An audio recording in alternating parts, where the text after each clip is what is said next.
Comme d'habitude, je vous remercie de votre présence massive pour couvrir cette déclaration de presse. Je remercie tous ceux qui ont fait le déplacement. Évidemment, le contexte ne s'y prête pas tellement, c'est pourquoi on ne peut pas élargir plus que cela. À commencer par nos alliés politiques,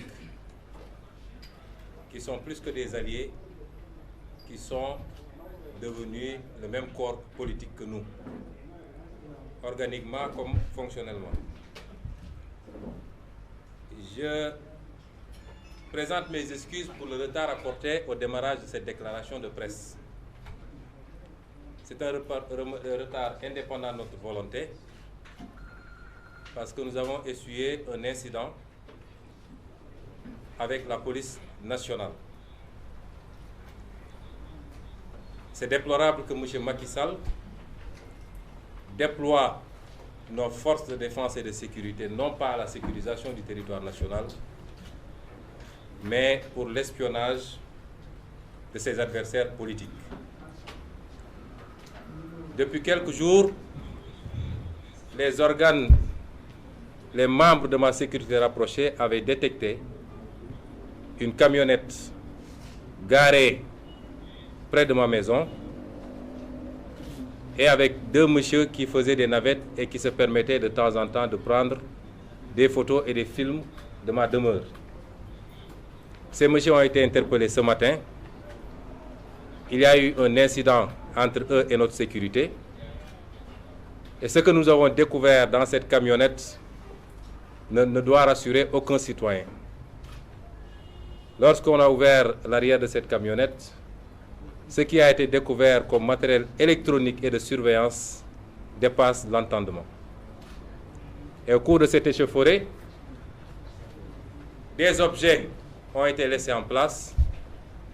Nous avons fait constater par voie d'huissier et la police a déployé un dispositif tentant d'arrêter certains des éléments de ma sécurité rapprochée et exigeant qu'un certain matériel leur soit restitué. Et jusqu'au moment où on sortait pour venir à cette conférence de presse, ils ont fait blocus pour dire que le convoi ne sortirait pas de la cité. C'est triste que le Sénégal en soit arrivé à ça, où le président Macky Sall, obnubilé par des intentions ou des ambitions démesurées, déploie tout ce dispositif pour surveiller un adversaire politique. Chers compatriotes, je vais m'adresser aux Sénégalais. Et pour une fois, je vais être un peu long, parce que ce que j'ai à dire a de l'importance pour moi, mais ça a de l'importance pour le peuple sénégalais qui l'attend. Voici maintenant presque 25 jours que notre pays retient son souffle, suspendu à une sordide machination politique aux conséquences imprévisibles. J'ai décidé de m'adresser encore à vous en tant qu'acteur principal, malgré moi, de ce feuilleton que ne mérite pas notre nation. Cet épisode sombre de notre histoire nous appelle collectivement et individuellement à l'introspection. En ces heures difficiles de l'humanité, frappés par un ennemi invisible, nos dirigeants n'avaient-ils rien de plus vital à faire que d'obscènes complots? Le peuple sénégalais, déjà tenaillé par toutes les inquiétudes, mérite-t-il ce spectacle désolant et indigne? Nous sommes aujourd'hui la risée de l'Afrique. Nous sommes également la risée du monde.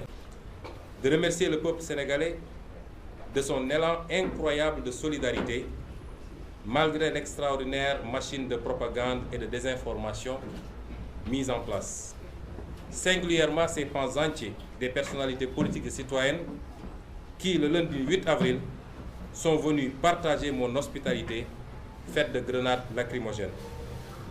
De remercier, encourager et féliciter les jeunes qui se sont érigés en bouclier. Je comprends votre message, jeunesse sénégalaise. D'adresser mes profonds remerciements à mes collègues députés de l'opposition, non inscrits comme membres du groupe Liberté Démocratie, de leur soutien sans faille Mention spéciale à mon avocate, Mme Aïda Mbodj, les honorables Moustapha Guirassy et Cheikh Bamba Dièye, un seul homme.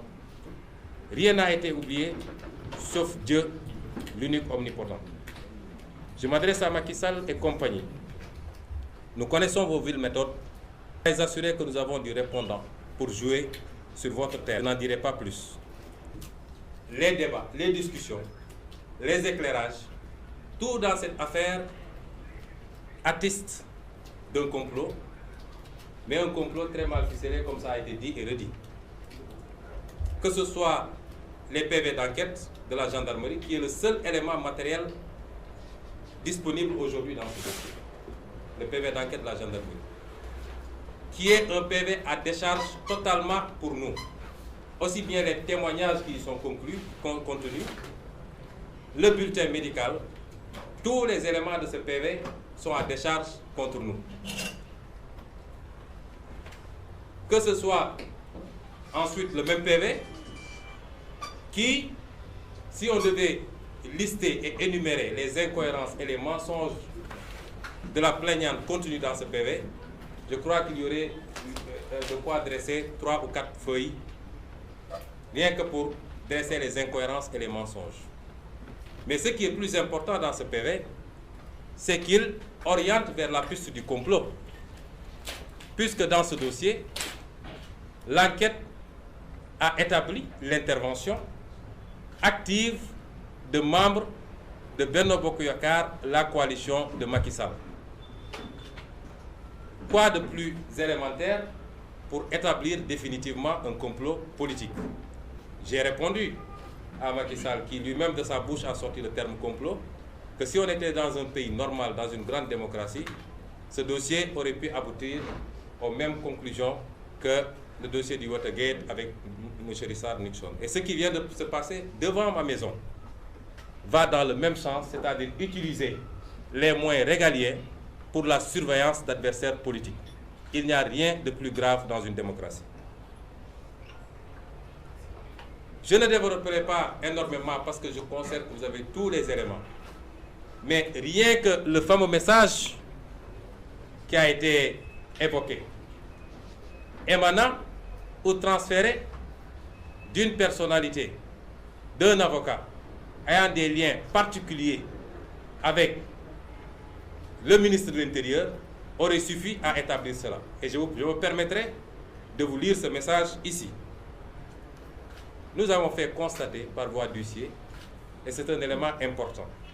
Et lorsque, dans ce message, transféré par cette personnalité, à destination d'un de mes avocats, il est dit, j'ouvre les guillemets, un conseil très important dans ce dossier DSK.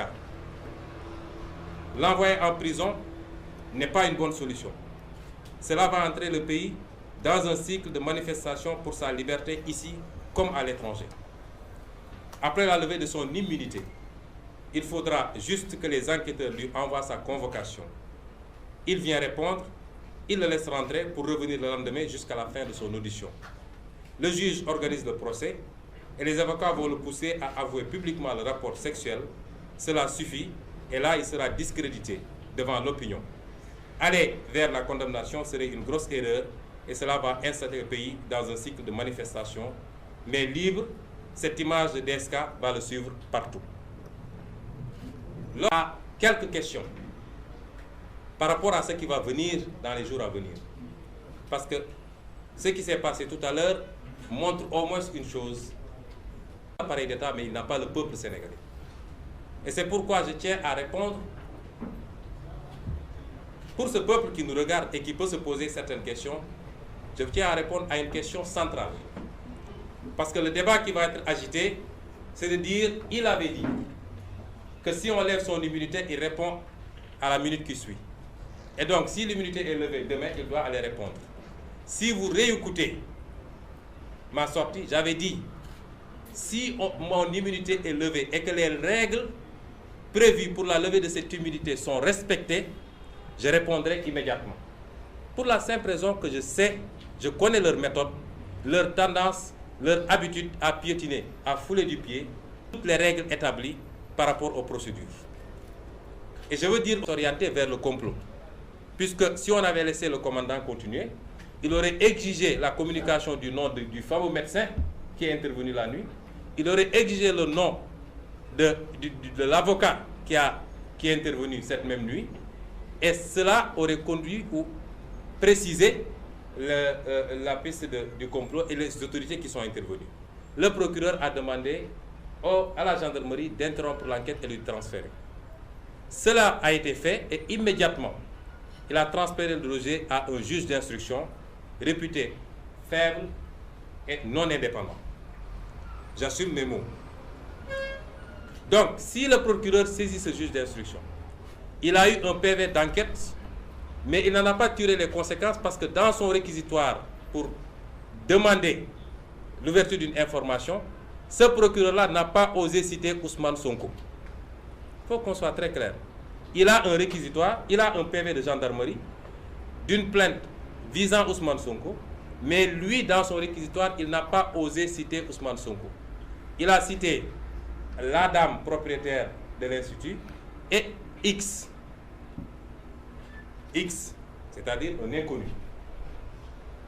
Un juge d'instruction qui reçoit ce réquisitoire, ce qu'on lui demande, c'est de rechercher X, qui est X. Et donc, il doit ouvrir une instruction dont le premier acte, ça doit être d'appeler la partie civile, de l'entendre, de lui demander de confirmer sa plainte, éventuellement d'appeler les témoins et même de pouvoir convoquer Ousmane Sonko à titre de témoin. Le procureur, le juge d'instruction n'en a rien fait. On lui demande de rechercher X sans poser aucun acte. Le juge d'instruction décide que X c'est Ousmane Sonko et saisit immédiatement le procureur pour lui dire de demander la levée de l'immunité parlementaire d'Ousmane Sonko. Cette procédure est nulle et non avenue. Elle est viciée depuis le début parce que l'instruction ne se passe pas comme ça. Et il n'y a aucun juriste dans ce monde, qu'il soit universitaire, vous pouvez aller voir les spécialistes, qu'il soit avocat, magistrat, aucun praticien du droit qui remettra en cause ce que je viens de vous dire. Ça n'existe pas. Le doute manifeste donc du procureur qui saisit un juge d'instruction pour se chercher X, l'empressement injustifié de ce juge d'instruction, M. Mamadou Seck, qui rappelait sur Dakar le même jour, alors que son père venait de décéder la nuit. Nous lui présentons nos condoléances et prions pour le repos de son âme. Il laisse sur place une situation de deuil pour rappliquer sur Dakar le même jour, c'est-à-dire le 9. Il est saisi le 9, il revient sur Dakar le 9, M. Mamadou Seck, pour décider que X c'est l'adversaire politique de Macky Sall, sans aucune forme d'enquête, alors qu'il ne disposait d'aucun élément au surplus de ce dont le procureur disposait. Et c'est ainsi qu'il a immédiatement informé le procureur de la République d'une demande de levée de l'immunité parlementaire d'Ousmane Sonko. De mémoire de praticien, jamais une procédure n'a été aussi expéditive. Le seul domaine où Macky Sall fait du fast-track, c'est dans ce domaine peut-être. Le même jour, retenez bien, le 9, le procureur reçoit un PV de gendarmerie, saisit, requiert le juge d'instruction, qui le même jour lui désigne X sans faire d'enquête, et le même jour le procureur saisit l'avocat général, le même jour l'avocat général saisit le ministre de la Justice, le même jour le ministre de la Justice saisit le président de l'Assemblée nationale. Personne n'a jamais vu ça dans les annales judiciaires d'aucun pays. Ensuite, le deuxième élément de vice de procédure, c'est au niveau du Parlement.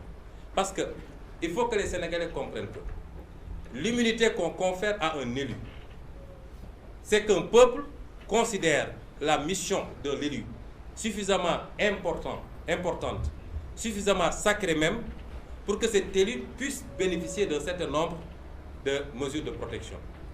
Et c'est pourquoi ce même peuple, à travers l'article 61 de la Constitution, qui a été transposé au niveau du règlement intérieur de l'Assemblée nationale par les articles 51, 52, 40 et 32, ce même peuple a dit, oui, on donne une immunité, mais cette immunité ne peut pas être totale et absolue. Ça ne peut pas vouloir dire que cette élu peut faire tout ce qu'il veut en étant totalement protégé. Mais ce peuple a dit, pour lever l'immunité, il y a une voie à suivre. Et cette voie-là n'a pas été suivie par l'Assemblée nationale. Premièrement, l'Assemblée nationale reçoit un dossier qui ne comporte même pas le réquisitoire du procureur, mais qui commence avec la lettre très tendancieuse du juge d'instruction, M. Mamadou Seck.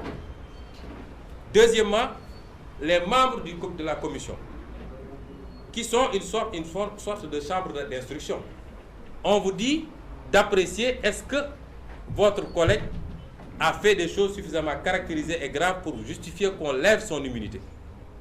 Mais en même temps, on dit aux membres de cette commission, vous n'avez pas droit à accéder au dossier. On ne vous remet pas le dossier. Venez à l'Assemblée, vous regardez, mais vous n'avez pas le droit de disposer du dossier. Alors que le pouvoir judiciaire dispose du dossier, le pouvoir exécutif dispose du dossier, le pouvoir législatif qui doit apprécier de la levée de l'immunité d'un de ses collègues, on lui dit que vous n'avez pas le droit de disposer du dossier. Et au même moment où on les retenait à l'Assemblée pour discuter d'un plan de travail, on envoie un gendarme chez moi pour me remettre une convocation. J'ai vu une certaine presse, la presse de Macky, qui traite Sonko déchire la convocation. Je n'ai même pas touché à cette convocation. Quand le gendarme est venu, j'ai opposé un refus de toucher même à l'enveloppe et je l'ai renvoyé à l'Assemblée nationale. Mais le plus important, c'est que les membres de la commission, 2 membres de la commission, M. Guirassy et M. Cheikh Bamba Dièye, constatant que les conditions minimales de travail et les conditions minimales pour faire jaillir la vérité n'étaient pas remplies, ont démissionné de cette commission. La commission pour lever une immunité parlementaire, elle est figée par l'article 53 qui dit qu'elle doit être obligatoirement constituée de 11 membres. Et l'article 40, prévoyant les cas de carence, les cas de vacances, a dit qu'en cas de vacances, le groupe parlementaire auquel appartient le démissionnaire doit proposer quelqu'un à son remplacement. Le président de la commission saisit le président de l'Assemblée nationale et on convoque une nouvelle plénière de validation de ces 2 nouveaux commissaires. Cela n'a pas été fait. Quand les 2 membres ont démissionné, la commission a continué à délibérer à 9, alors que la loi a dit qu'il faut obligatoirement 11 membres pour délibérer. La conséquence de tout ça, c'est que cette commission et la plénière qui va se passer demain ne peuvent pas lever mon immunité parlementaire parce que la Constitution est irrégulière, elle ne peut pas lever. Nous avions envisagé avec nos avocats de saisir la Chambre administrative de la Cour suprême. Mais la jurisprudence en matière de levée de l'immunité, on l'a vu avec le cas de Khalifa et d'autres cas, la jurisprudence, c'est qu'à chaque fois que vous saisissez la Cour suprême, elle se déclare incompétente au nom de la séparation des pouvoirs. Toute cette mascarade, chers compatriotes, vise un seul but. Je veux que les Sénégalais le comprennent et le retiennent. Macky Sall, son problème, ce n'est pas tout ce juridisme-là, ce n'est pas son problème. Il n'a qu'un seul but. Arrêter Ousmane Sonko rapidement, le plus rapidement possible. Décerner le mandat de dépôt. D'ailleurs, vous verrez que dans le réquisitoire du procureur de la République, la première chose qui a été dite, décerner un mandat de dépôt. Et depuis le début de cette affaire, même quand ils saisissaient la gendarmerie, décerner un mandat de dépôt. Ils sont obsédés par le mandat de dépôt. Obsédés. Il faut que Sonko soit rapidement isolé de sa base, de ses militants, du peuple sénégalais, pour qu'ils puissent avoir, eux, le terrain libre, avec leur communication, avec les moyens qu'ils injectent pour essayer de biaiser l'opinion. Donc, décerner un mandat de dépôt le plus rapidement possible, ouvrir une instruction non limitée dans le temps, parce qu'ils ont bien choisi leur matière. En matière de viol, il n'y a pas de délai pour l'instruction. Un juge d'instruction peut laisser quelqu'un pourrir 10 ans en disant que je ne suis pas tenu. Donc, une instruction non limitée dans le temps pour me laisser pourrir en prison et me radier de la liste électorale, mais enfin, ternir mon image et me décrédibiliser aux yeux des Sénégalais. Voilà l'objectif de Macky Sall. Je veux que les Sénégalais comprennent que cette affaire, c'est une affaire entre Ousmane Sonko et Macky Sall. malheureusement en instrumentalisant une pauvre petite victime qui n'a absolument rien compris. Mais c'est une affaire entre Ousmane Sonko et Macky Sall, et c'est une affaire politique. Eh bien, je dis non à la levée viciée, illégale, d'une immunité que nous confère la confiance et le suffrage des Sénégalais. Je réitère ce que j'avais dit. Si mon immunité est levée de manière régulière, ce qui n'est pas le cas, je répondrai la minute qui suit. Si ce n'est pas le cas, je ne répondrai pas parce que ce ne serait pas logique avec moi-même. J'avais refusé de répondre à la section de recherche parce que j'avais cette immunité. Parce que la convocation n'était pas régulière. Et cela va se poursuivre tant que les choses n'auront pas été faites dans le respect strict des règles. Non à mon arrestation illégale et imminente programmée par Macky Sall en personne. Chers compatriotes, je vous l'avais dit lors de ma dernière sortie, Macky Sall n'en a cure du droit et des procédures. Macky Sall, son problème, ce n'est pas le droit. Il dit, voilà ce que je veux, débrouillez-vous pour faire ce que je veux. Ne me parlez pas de constitution, ne me parlez pas de loi, ne me parlez pas de règlement, ce n'est pas mon problème. Quand il lance une sale entreprise de liquidation d'un adversaire politique, rien ne l'arrête si ce n'est le rapport de force politique et sociale.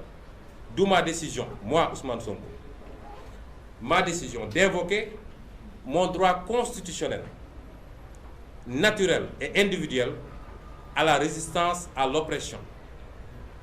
Mon droit constitutionnel, je répète, mon droit constitutionnel, naturel, individuel à la résistance à l'oppression. Parce que la Constitution inscrit le droit à résister à l'oppression. Parce que la nature humaine, c'est de résister à l'oppression quand elle s'exerce contre vous. Mais parce que, évitant le piège dans lequel ils veulent nous faire tomber, j'invoque ce droit-là à titre individuel. Et chaque Sénégalais a le droit de l'évoquer à titre individuel s'il se sent impliqué, s'il se sent concerné. Cette résistance, ma résistance à moi, se manifeste par mon refus de reconnaissance de la légalité de la commission ad hoc et ses recommandations et de la résolution de la plénière illégitime de Benno Bokk Yakaar.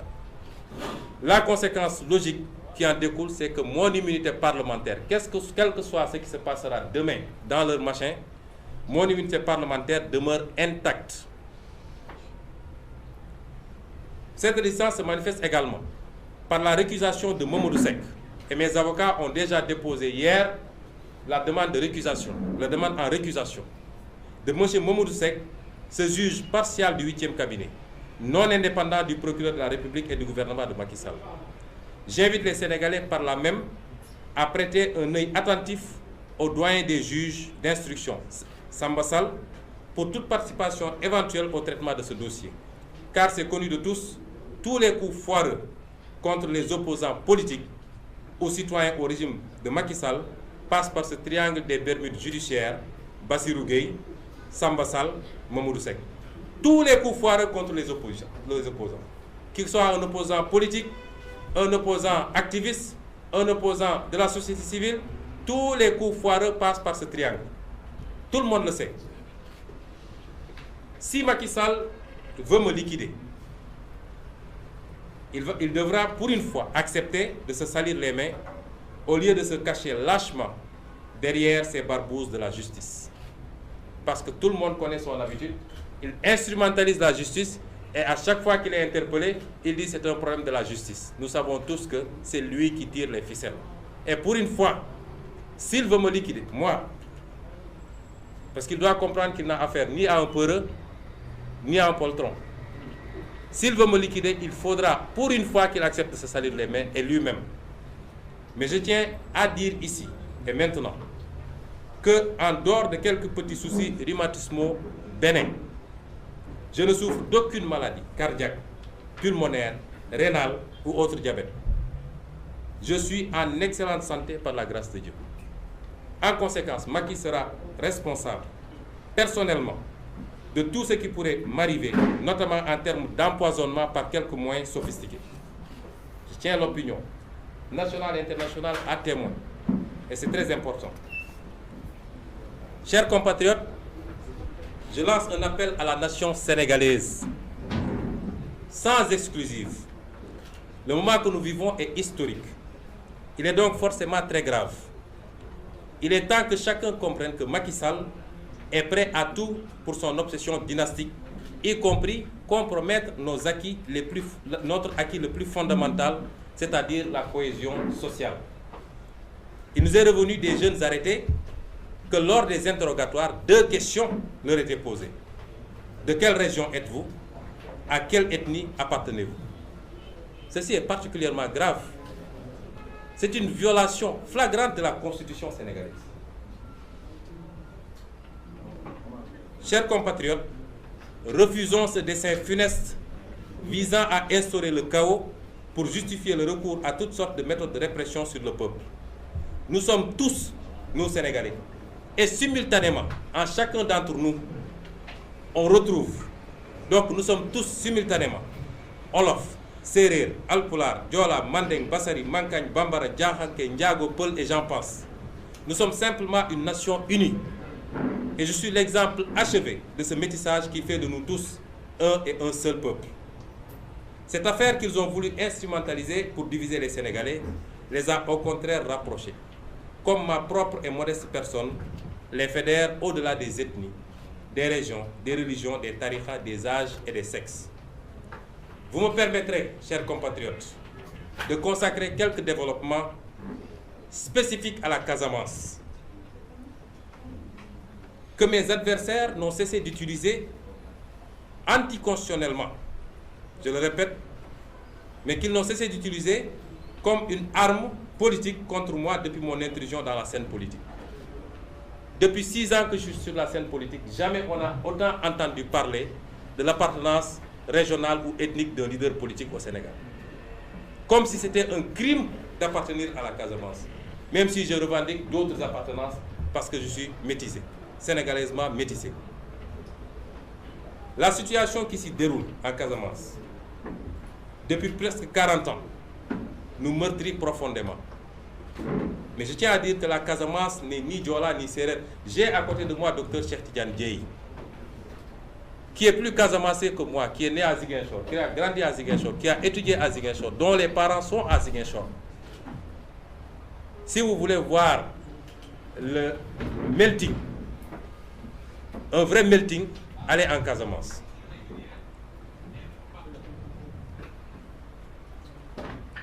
Soyons clairs donc sur ce point.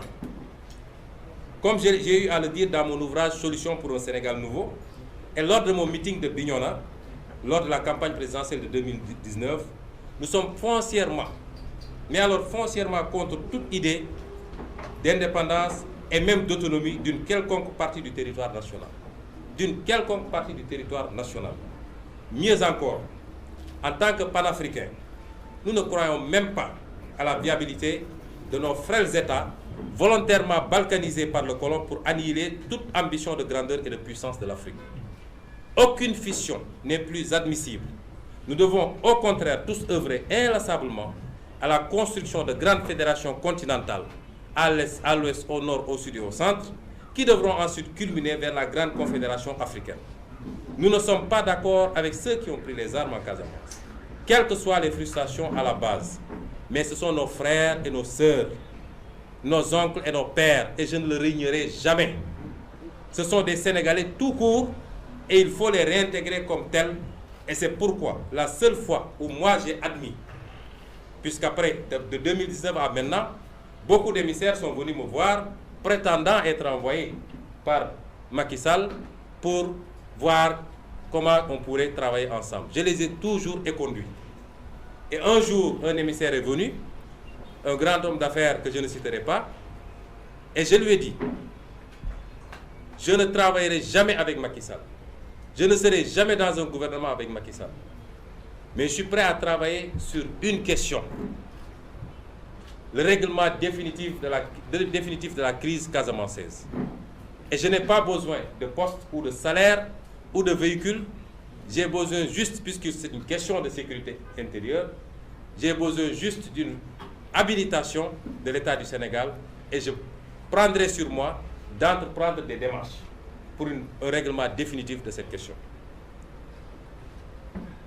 Chers compatriotes, chacun et chacune d'entre nous doit prendre ses responsabilités en ces temps obscurs. Car en vérité, ce qui se joue maintenant dépasse ma personne. D'aucuns se trompent même en pensant que c'est le dernier tournant vers le 3e mandat. Ce qui se joue, c'est le projet monarcho-dynastique du clan Macky Sall. Le projet du mandat à vie par le truchement de réformes constitutionnelles à venir, après la liquidation de tout opposant politique et de tout représentant de la société civile. C'est ça qui se joue exactement aujourd'hui. Je m'adresse donc prioritairement à toutes les Sénégalaises et tous les Sénégalais. C'est le résultat de plusieurs décennies, voire siècles de lutte et de conquête démocratique que Macky Sall veut anéantir aujourd'hui. C'est l'avenir de nos enfants et petits-enfants qu'il veut confisquer au profit d'intérêts étrangers et de quelques privilégiés de son clan, devenus tous immensément riches pendant que le peuple s'enlise dans la pauvreté. Je m'adresse singulièrement à cette jeunesse, prise en étau, angoissée par un avenir sans horizon, minée par le chômage et la honte de ne pouvoir se réaliser et aider ses parents, engloutie dans les océans et le désert, à la recherche désespérée d'un hypothétique ailleurs meilleur. À cette jeunesse, je rappelle ce qui nous lie, parce que tout le monde sait qu'il y a un lien particulier entre nous et la jeunesse. Ce qui nous lie, c'est l'idéal d'une société juste, dont les ressources et les richesses seront partagées équitablement et où toutes les chances seront égales. Aux frères et sœurs africains, l'heure de notre révolution a sonné. N'acceptons plus ces petits présidents comploteurs, toujours à la solde de quelqu'un, mais jamais au service de leur peuple. Partout en Afrique doit souffler un vent nouveau de liberté, de démocratie, de souveraineté. Le XXIe siècle doit être africain et siffler le réveil du phénix endormi depuis trop longtemps. Je m'adresse à la diaspora sénégalaise. Vous, dignes fils et filles du pays, partis si loin pour trouver les moyens de pallier aux dramatiques conséquences socio-économiques de la malgouvernance, de la corruption, de la compromission des intérêts nationaux. Vous avez été les premiers à comprendre le changement structurel que nous proposions aux Sénégalais. Ce combat est le vôtre car jamais nous n'avons été si près du but. Jamais nous nous sommes approchés si près de créer les conditions d'éviter à nos enfants de sillonner le monde à la recherche de ce qu'ils pouvaient bien trouver chez eux. D'où la panique de Macky Sall et de tout le système qu'il représente. Frères et sœurs de la diaspora, nous ne gagnerons pas ce combat et tous les paris à venir sans vous. Je m'adresse au mouvement citoyen. Vous avez été de toutes les conquêtes démocratiques dans ce pays. Au même titre, sinon plus que les acteurs politiques. La pureté de votre engagement réside dans son désintérêt, puisque vous n'êtes pas dans une logique de conquête et d'exercice du pouvoir. Je vous dis que votre mission ne s'est pas achevée le 23 juin. Elle vient justement de commencer, car cette fois-ci, il ne s'agit plus simplement de stopper un projet de loi contesté, il s'agit de forer les bases d'une refondation pour que plus jamais cela. Je m'adresse à l'opposition sénégalaise. Quelqu'un disait que la plus grande chance de Macky Sall, c'est son opposition. Je m'adresse à cette opposition, dont l'écrasante majorité, au-delà des clivages et divergences d'approche, semble avoir bien compris les enjeux transcendantaux du moment. Comme en attestent d'ailleurs ces innombrables manifestations de soutien et de solidarité depuis le début de ce complot. Tous ensemble, nous avons une opportunité qui ne se représentera certainement pas de sitôt, de changer le rapport de force définitivement, de mettre un terme à l'arrogance et aux persécutions, de stopper le projet dynastique et de remettre les compteurs à zéro pour qu'à jamais les droits de chacun et de tous soient restaurés et respectés. Mais si Macky Sall réussit son coup-ci, s'il réussit ce coup-ci, alors il écrasera tout sur son chemin vers le pouvoir à vie. Que personne ne s'y trompe. Politique, mouvement citoyen, société civile, journalistes indépendants, syndicalistes, activistes et même religieux, tout le monde y passera si Macky Sall réussit ce coup. À cette opposition, je dis que nous pouvons avoir des idéologies et des projets différents. Nous pouvons même avoir des ambitions concurrentes, ce qui est tout à fait normal. Mais en ce moment, et depuis 9 ans, nous avons le même intérêt à freiner la machine de Macky Sall. Je m'adresse aux femmes sénégalaises. à cette brave femme sénégalaise. Vous vous êtes beaucoup battu, et nous tous avec vous, pour obtenir ces acquis contre les violences ignobles à vous faites. N'acceptez pas que ces nobles acquis, encore perfectibles, soient transformés en armes politiques. Cela décrédibilisera votre combat. Aux organisations de la société civile, je n'ai pas besoin de rappeler le rôle de vigie du respect des droits et libertés individuelles et collectives. Depuis le début de cette affaire, Macky Sall, son ministre de l'Intérieur et son procureur utilisent des méthodes dignes de la Gestapo pour procéder à toutes sortes de sévices physiques et psychologiques. Des jeunes ont témoigné avoir été sauvagement torturés dans les locaux de la police judiciaire. Des kidnappings sont orchestrés tous les jours sur des citoyens et citoyennes sans préavis ni convocation. Des jeunes sont envoyés en instruction pour le plaisir vindicatif du procureur au seul crime d'avoir répondu à la provocation. L'objectif recherché n'a rien à voir avec la justice. Il s'agit plutôt de vengeance, de briser des vies et de briser un élan patriotique. Illustration de la peur bleue que leur inspire la capacité de mobilisation d'un peuple sénégalais désormais conscient. Vous me permettrez d'adresser quelques mots aux parents de tous nos otages politiques. Soyez assurés que nous souffrons à côté de vous. Nous souffrons beaucoup plus que vous de cette situation et nous compatissons à cette douleur. Je me permettrai de citer tous ces camarades actuellement injustement détenus par Macky Sall, mis sous mandat de dépôt à Dakar: Mahmoud Ndoye, Amadou Dé, Mamadou Konté, Cheikh Ahmed Bassirou Sané, Abdoulaye Faye, Sékou Ndour, Pape Malick Seck, Laba Touré, Mor Niang, Edouard Diatta, Mohamed Thiam, Wandou Cissé, Noa Sambou, Diomaye Diafat, Omar Diouf, Ousseynou Dia, Pape Niang, Mamadou Sarr, Ousmane Diop, Abdoulaye Diène. 20 sur Dakar. Sur Ziguinchor, Lamine Badji, Bakary Richard Diémé, Ousmane Bodian, Atap Sonko, Madikoy Sané, Amadou Badji, Ismaïla Badiane, Ibi Kamara. 8. Et ceux qui ont été enlevés par la suite sous prétexte d'accusations fallacieuses, dont l'administrateur général de notre parti, M. Birame Souleye Diop, le coordinateur de PASTEF Dakar, M. Abbas Fall, notre frère et ami Guy Marius Sagna, Hassan Diouf, Clédor Sène. Aujourd'hui, nous avons 33 personnes illégalement, injustement retenues par Macky Sall, pensant pouvoir briser un mouvement parce qu'il considère que c'est des têtes du mouvement. Mais il n'a rien compris par rapport à ce qui fait fonctionner un mouvement populaire. Parmi ceux qui ont été retenus se trouvent des étudiants qui devaient subir un examen pédagogique dont ils ont été définitivement privés. Des enseignants qui sont seuls titulaires dans leur matière, dans leur localité, avec plus de 300 élèves qui aujourd'hui, par exemple, dans la commune de Bonna, sont privés d'un professeur d'espagnol. Des hauts fonctionnaires. Il y a eu même parmi eux 2 mineurs dans le lot des arrestations de Ziguinchor. Il y a enfin tous ces citoyens, connus ou anonymes, victimes d'enlèvement, de séquestration, de violences policières, de violences physiques, de traitements inhumains et dégradants et même de torture. Je compatis particulièrement au cas du jeune Boubacar Ba, à peine âgé de 16 ans, dont le bras vient d'être amputé suite à une blessure lors des manifestations de Bignona. Je compatis au cas du frère Ousmane Diop Vito, de Pastef Sindia, qui a subi une intervention chirurgicale pour extraire une balle logée dans le crâne après un tir à bout portant d'un agent de police. Voilà les méthodes de Macky Sall. Mais prenons garde. Nous mettons Macky Sall en garde. Prenons garde que cette escalade de la violence d'État ne mène à des crimes contre l'humanité. Et l'histoire jugera. Tous ces jeunes injustement écroués, simplement arrêtés, puis relâchés, quelquefois torturés, pendant que les enfants de Macky Sall et de son clan déambulent entre Dubaï, Paris, New York et se déplacent dans Dakar en bolide de luxe. D'ores et déjà, nous exigeons de Macky Sall la libération inconditionnelle et immédiate de ses otages. J'ai enfin une pensée pour Mme Koulibaly, Ndeye Khady Diagne et sa famille. Cette pauvre victime collatérale, objet de menaces quotidiennes et sans aucune protection. Un journaliste me rapporte que pas plus tard qu'hier soir, son mari sorti acheter du lait a essuyé des jets de pierre lui ayant causé une blessure ouverte à la tête.